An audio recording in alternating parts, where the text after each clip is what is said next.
Hey, what's up guys, Planet Airsoft here, and today we are doing a review on the beautiful LANCER TACTICAL MMC ELITE, otherwise known as LANCER TACTICAL Multi-Mission Carbine. Let's get started. Ow, that clap hurt.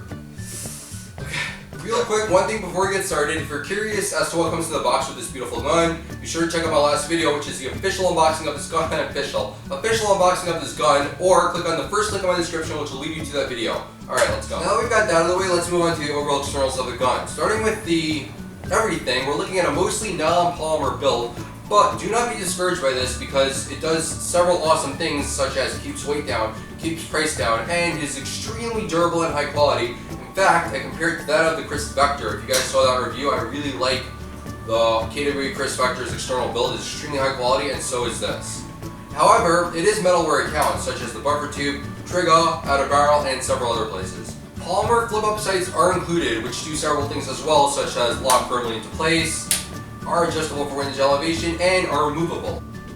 So this may seem like your standard M4, but it certainly does not look like it. It's extremely boxy looking, and it has these machine cuts everywhere, and this awesome trigger guard, which in my opinion looks amazing, but of course it's low opinion based. However, there's one thing that is for certain. This gun is ergonomic as heck, which doesn't make any sense now that I think about it, but it's really ergonomic.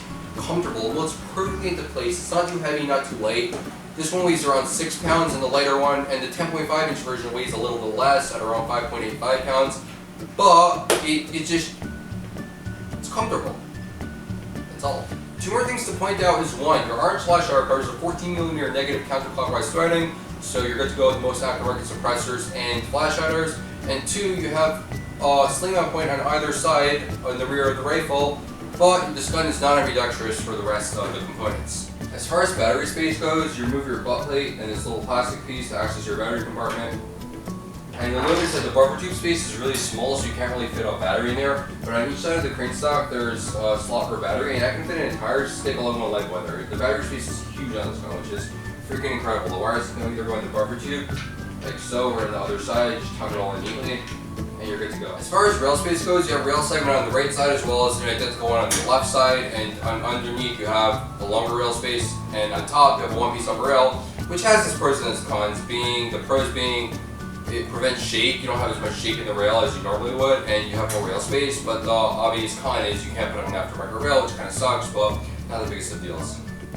Now when you open up the gun, you're looking at something beautiful created by Lennox. You have a high precision reinforced version 2 gearbox with 8mm bearings, high strength steel 18:1 ratio gears, a polycarb piston with 14.5 teeth, as well as a functioning bolt catch, which I'll demonstrate later on. When you check out your barrel assembly, you're looking at a polycarb hopper with a dial style wheel, a 6.05mm diameter barrel with a 285mm length on the shorter version and a 363mm length on the longer version.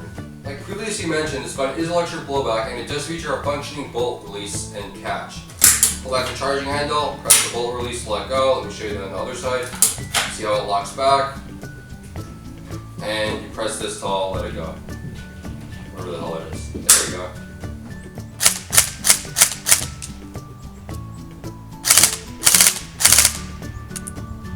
FPS right out of the box. The longer version is shooting at around 430, the shorter version is shooting at 420, but I'm sure it'll go down about 20 FPS once the spring settles in. However, I would have liked to see the CQB version shooting at 350 or under, so we could have used it for CQB since it is a shorter version. The build quality in this gun is amazing, guys. I cannot even explain how impressed I was by the build quality internally and externally.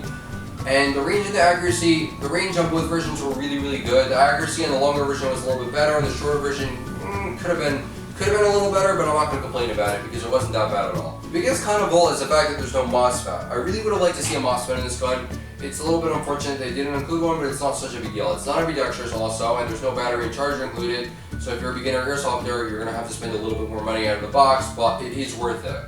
So now that the review is pretty much complete, it all comes down to one final question. Would I recommend this gun to you guys? The answer is 10 out of 10, would recommend every time. This gun is great for beginner airsofters, intermediate airsofters, experienced airsofters. This gun is incredible. It's a phenomenal gun for a really low price, which is not something you see on the airsoft market every day. So I'm going to put the links in the description as to where you guys can buy this gun for yourself.